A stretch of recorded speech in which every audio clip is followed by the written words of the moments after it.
This week in IT SPARC Cast, Polaris dawns on Starlink, Cisco greases up its layoff machine, and Microsoft leaves its windows wide open.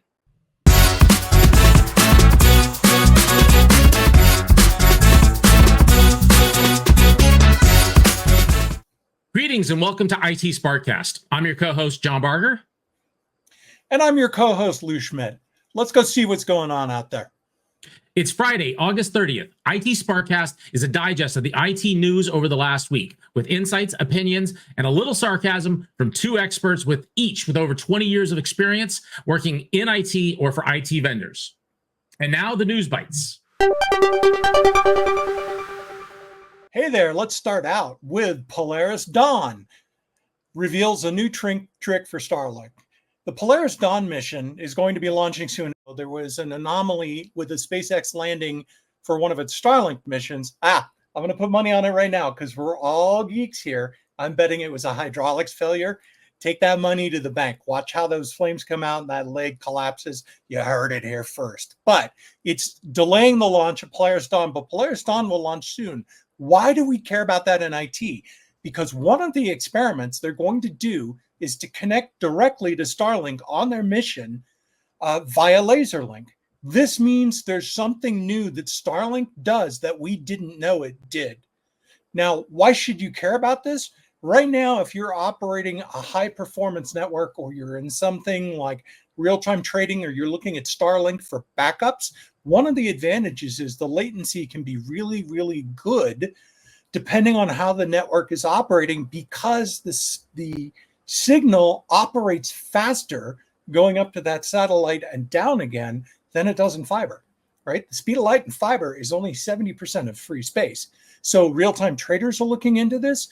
You're looking into it for backup. As they evolve their ground stations, they're pulling more and more latency out of the system. So that's really useful. Plus, hey, great backup works anywhere. So Polaris Dawn is revealing a brand new trick of being able to hook into that Starlink via high bandwidth from orbit. Now, we as IT professionals, we're already in orbit. I had my first discussion on orbital stuff 25 years ago, back when the ISS was still getting put up there when I did some time at NASA. This stuff will be coming to you because the cost of orbit is going down. Near Earth orbit's getting cheap. Business opportunities we'll be getting involved in soon will probably be there and they will be remotely operated. John, what do you think about this?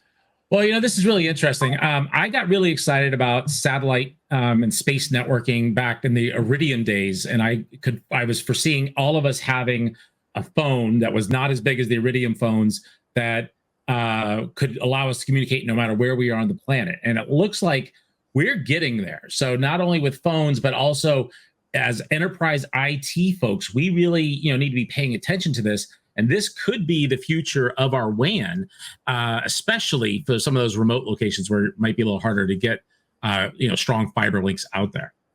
There was another side point that I saw this morning. I didn't think it made the news for the major, but a small municipal emergency system just put Starlink into its police vehicles, so that they can have contact anywhere. If you live in a place like I live, folks, John and I work remotely to each other. I live in a very mountainous area. Getting radio through up here is a real issue. So we're going to start to see more and more of services. Starlink's the leader, but other folks are putting stuff up. So we're going to see more and more of this coming over time. So we advise that you keep an eye on what's going on with this because you want to be on the cutting edge sometimes for this to get what you need.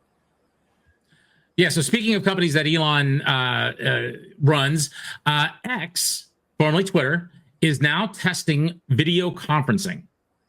So it seems like they're trying to compete with Zoom and Teams and WebEx and all of those folks. Now, the question is, do you want your social media platform mixed in with your collaboration tools? And I think that's a big question. What do you think, Lou? The thing is, that is a great point to the respect that you think you can control it. The problem that we've been having as professionals is that we don't get to determine the tools. The users will often determine the tools for us. Right. And so that's one of the reasons why we brought this up. Yes, it is another entry into the fray, into an area that is, I wouldn't say it's saturated. And we're going to talk about this later in this cast today. But it is definitely, there's a lot of players out there, and some have come and some have gone already. So given the continually adding capability to this system, it's something to watch for. There might be a better integrated real-time play there than we have with other vendors over time. So I would say if you get a chance to try it out and see if it works better for you. Yeah, absolutely. And it's interesting is that we know that the long-term plan for the X platform is to become the air quotes everything platform, which includes payments and shopping and communication. And as we all know, everything that Musk does is leading him to Mars, and this is just one of those tools that he sees that is necessary on that mission to Mars. I'm personally a bit skeptical as to whether on an enterprise side this will become a tool that we would be using. But that being said, anything's possible, and I think there's been a lot of surprises in the past, especially with this company and the leadership there. So let's see. Yeah. Now, in less fun news, Lou, why don't you talk about what's going on at Cisco? So Cisco puts its layoff boots back on. So by no means should you think that we're joking about this, because so disclaimer, I used to work for Cisco. It was many moons ago, but I worked there for quite some time. I worked there for a decade. I still have a lot of friends over there. And I've watched this, and it's very painful. And Lou and I have both, known people and personally been impacted by things like layoffs, and it's never a fun thing.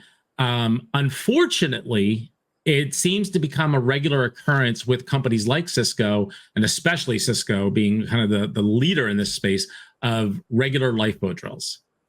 Absolutely. And one of the challenges we're having here is that because they grow by acquisition, their attention shifts over time to new areas. The reason that we wanted to bring this up to you folks at this time, something you really need to keep in mind is this organization was a reorg is a little bit different. They replaced their SVP of networking. Another caveat, I knew the previous one. He's a good guy. I don't know how the new guy is. I'm not familiar with that individual, but I'm sure they had great reasons for doing it. But here's the challenge. My experience with their layoffs, it used to be they did it, the bottom 5%, they do a stack ranking, and it was incredibly political. This time, the word that I've gotten from folks that I know that are around it is that it's not going to be based on bottom 5. Nobody knows what the criteria, nobody down in the trenches knows what the criteria is yet. And they don't know. September 14th is when the big part of it's going to hit. And they just announced another big acquisition in the security space. So they're going to be shedding more people. The reason we wanted you to think about it this time is, one, chances are you've got Cisco in your network somewhere. If you don't, hey, great. But a lot of people do. This was a big reorg on the network side. So if you're working with your account team right now on particular features on the roadmap, this is a very, very good time to touch base with them and reiterate how much you want that particular feature and how it's going to impact your business, because they are going to look at everything on the roadmap right now. They do that anyway, but now serious things on the table, things off the table. It could be you're tracking a change that's going to be a huge positive impact for your organization. It could get nuked.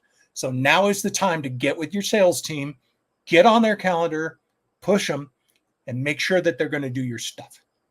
John, what do you think about that? Yeah, and I think that the other thing you can potentially do is use this as leverage and show some concern that these types of thing happens, and maybe you might be able to, if you are a Cisco shop and you can plan on continuing to be a Cisco shop, that maybe use this as a negotiation tool to get better pricing. Maybe use it as an opportunity to talk to other vendors, and then use that to get either better pricing from Cisco, or maybe find other solutions or better price solutions from other vendors. Absolutely. And now it's time for the CVE of the week. Yeah, so this is our weekly segment where we pick a common vulnerability and exposure entry that you need to know about and mitigate ASAP. So today we're talking about CVE 2024-38063. So this is a real high criticality vulnerability in the Windows TCP IP stack, and it specifically targets systems using IPv6, which, by the way, is on by default in most versions of Windows. So the versions we're talking about here are Windows 10, Windows 11, both personal and enterprise editions. It also impacts Windows Server 2016, 2019, and 2022. So this is a widespread vulnerability. And it is also a very simple exploit. So this is referred to as an RCE, or a remote code execution flaw, and has a CVSS score of 9.8. So this is right up there. Out of 10, it's way up there. It's really simple, low complexity. Pretty much anybody with basic hacking tools can craft specialized packets over IPv6.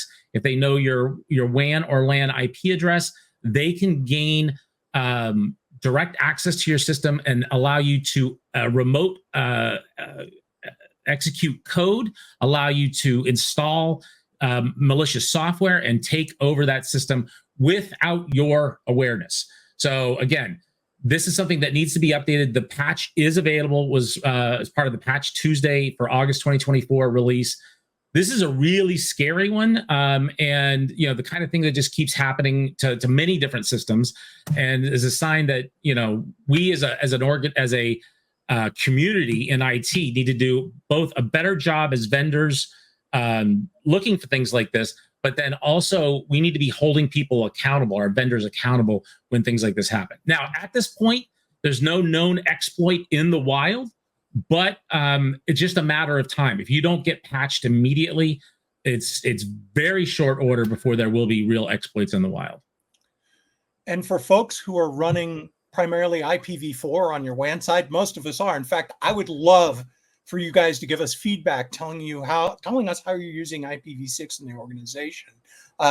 John and I were both involved in the early days of IPv6 and what it was going to be, and the vision, the internet vision of reachable, everything being reachable without going through anything. And NAT and firewall have completely broken that model. So most of us aren't running v6, but if you say, hey, I'm not running v6 on my WAN interface, I shouldn't worry about this. Incorrect. All somebody has to do is break into one host with v6 enabled, and you are completely vulnerable. And again, IPv6 is enabled by default on most Windows systems. So just be aware of that. Now on to our main stories. We'd like to start introducing deeper dives. John and I have had a lot of really cool conversations about things that are going on. And a lot of times we talk about stuff that frustrates us, and I guarantee it's frustrating you as well. So what we'd like to start with, and we're going to continue to work with, is the concept of telework or remote work. Yeah, and so here's my take on this is that, again, I think as an industry and as IT workers, we were forced into a big change recently. I mean, we've always, to some degree, supported remote work, but back in 2020, the world changed, and so many people went home and started working from home and are still working at home. And there was a lot of things that were done to support them. But I'm going to argue, and Lou's going to argue, that we, as both an industry of vendors and an industry of IT shops around the world, are not doing enough to support those remote workers. If you think about it, there's a big benefit to any organization to have remote workers. They pay less in rent. They pay less for other support, electricity and other support systems for those workers in office. But it's not just seen, it can't be just seen as a cost savings. There has to be some of that cost savings applied back to supporting those workers to allow them to be more efficient and actually feel like they're included in the company and not an island. And another thing is, we're not here talking about this because you have failed. You have not failed. You have done everything that's been asked of you. You are within the constraints of being told by, usually our functions are tucked under the CFO somewhere. Maybe if we're lucky, the CIO is not under the CFO and has a little more creativity. But we always have to play the hand we're dealt. What we would like to do is give you some tools so you can get a couple more cards and increase the impact you can have on the productivity of your company. So let's talk about where we were and how we got to where we are. We're going to do this real quick. We'll touch on this very briefly in coming casts, but we're going to focus on particular areas. First of all, there's nothing new about working from home. Throughout human history, we've mostly worked from home. We got out of our bed, we walked to our field, we farmed, right? When the nation came about, 95% of the citizens of the United States were farmers, right? If you were skilled labor, one of those small middle class, you lived above your shop, chances are. Things didn't start swarming into the city until the Industrial Revolution and manufacturing. And that was a huge, huge boom for humans. Fantastic. We still see it happening, for example, in China right now. There's still people flowing into the cities and they're trying to deal with that. But when that happened, we introduced a new model. And that model is what many HR departments call the BIS number, or butts and seats. So I happen to know some HR departments use that exactly. They don't think you're productive unless you're in the seat. Now we know. So I'm going to just jump in on that.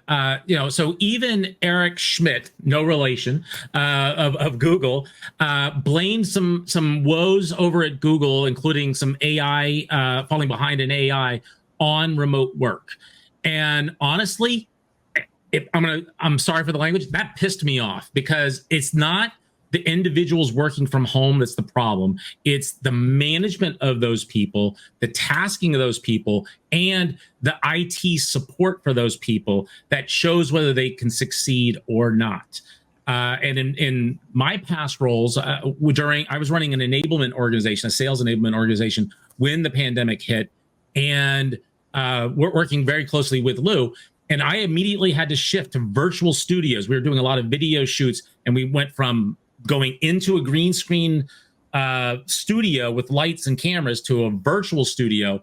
And I had to make that shift. And it was a matter of applying some funds to different tools and so forth. That's true of whatever as long as you're an information worker. I mean, obviously factory workers and others can't necessarily take advantage of that. Yeah. Right. But if you're an information worker, with the right tools, anybody can work efficiently from home. But there are some challenges, and we'd really like to highlight those challenges. Know that the big crisis has been building for a while. What happened? Cell phones got out there and they got cheap. Now you weren't tethered to your desk anymore. Oh, here come laptops. It used to be that you had a workstation, and if you were lucky, you had a laptop. Then it went to laptops. Now we have ridiculously powerful laptops. Both John and I use we have some Apple MacBook Airs, which are tremendously powerful. I also have some Linux boxes I use for other things. But the point is, everything is mobile. And that in its way also pushed the cloud model. That helped the cloud model. But there's this explosion of connectivity technology, whether it's 5G and 4G. 4G was a big deal too. We have much more robust connections. We're not running PPP connections over a modem anymore. Everybody remembers their first one if you're old enough. Now, both John and I have fiber to our homes. I have Starlink as a backup. So anybody can get high performance networking now. So all of the excuses that we used to use to keep people in the office are kind of falling off, and then COVID hits, right? So if you're in your office right now, I want you to stand up and look around. How many of your cubicles are occupied? Chances are you're not even in the office. Right. But so, and again, we're not saying that there's no value at all to working in the office. There are certain types of collaboration and learning and other things really work better when you're around other humans. And this is obviously a huge topic, and we're not going to be able to boil that ocean here in this one 30-minute podcast. But our intention is over the next 5 to 10 weeks to dive into different areas where IT, and I mean that as the greater whole, as including vendors, and because of budget, IT teams are not doing what is necessary to support those remote workers, and what can be done to change that, both in the form of new tools, improved tools, and pushing budget in the appropriate ways coming out of rent and electricity and such and into those tools to make remote work efficient, enjoyable, and successful. We absolutely want to introduce you to some new ideas that might help. And one of the things I'd like to do right now is go over some of those ideas. So let's take a look. One of the primary problems we see right now, first of all, is where do you put all this stuff? The state of current collaboration software is such that I want to start creating a project, that I want to move. The life cycle of an idea is really where we're going. I have this great idea. I want to sit down and mess around with myself. A lot of times we all have individual preferences there. I like to go on a whiteboard. I have a whiteboard right next to me always. And that, once again, John, to your point, pushes towards the capability of having these in-person meetings, but sometimes we can't, right?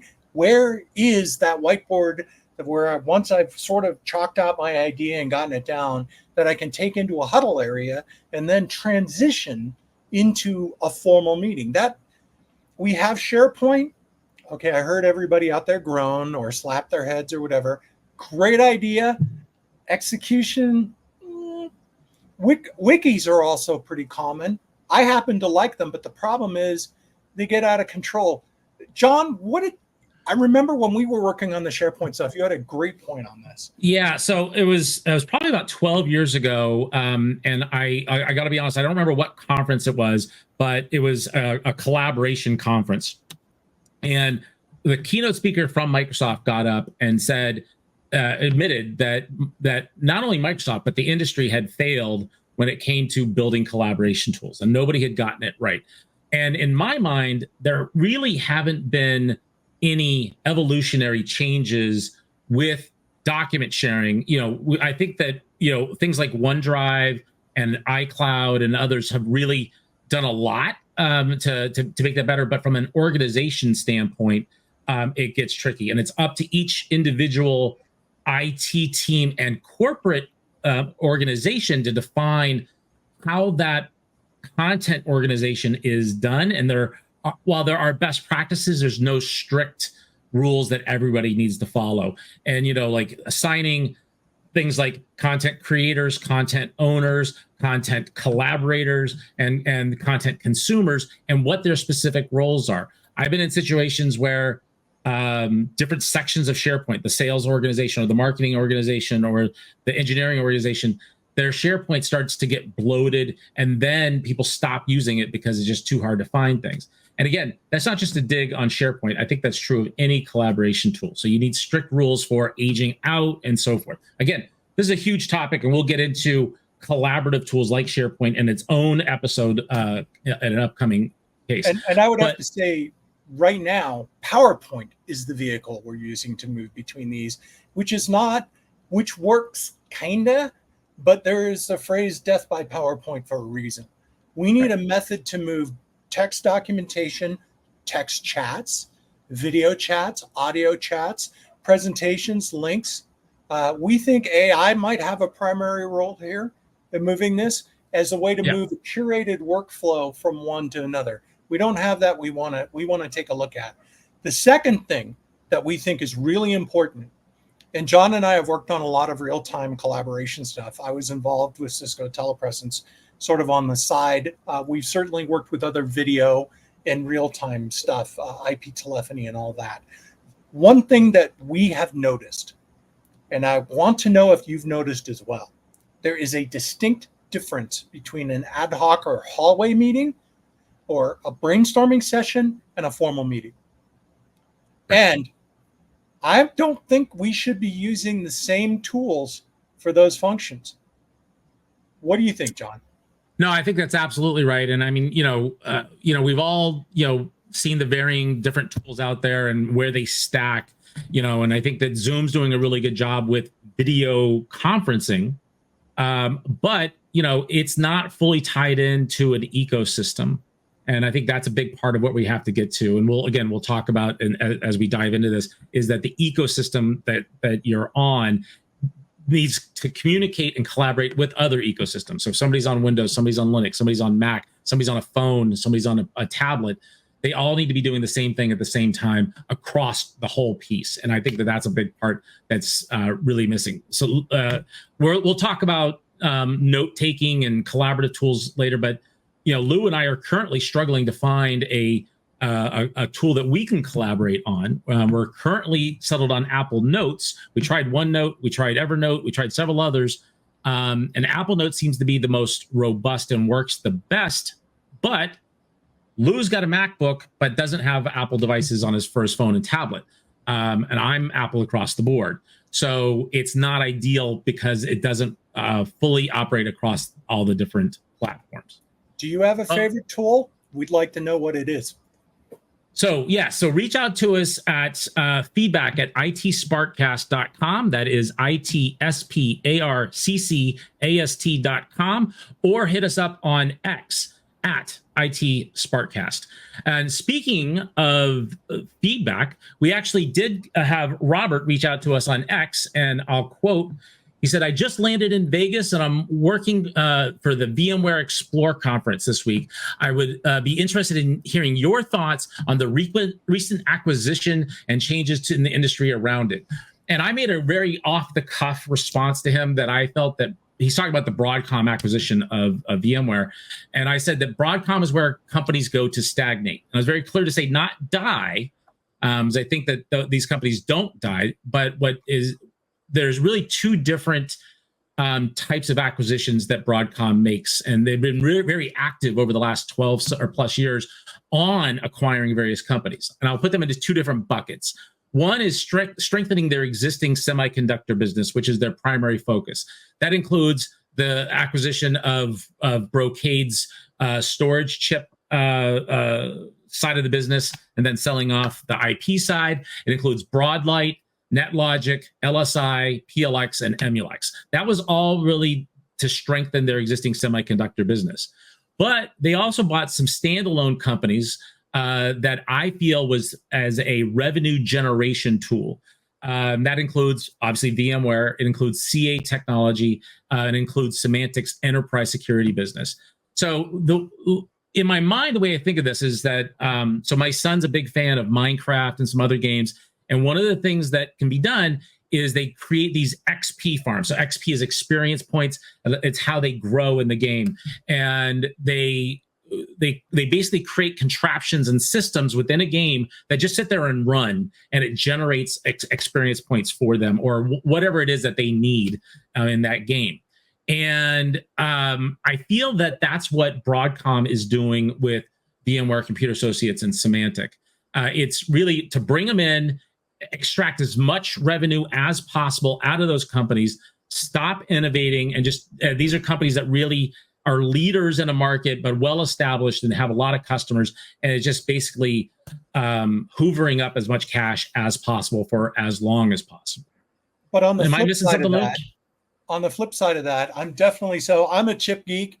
I have an engineering background on the hardware side, and I see that they've done some pretty interesting innovations in the Stratacom baselines and the Jericho baselines. Most of what you see in your switches and routers now, either you're going to get that chip from Cisco, and now Cisco's created Cisco One, which allows you to sort of license their stuff.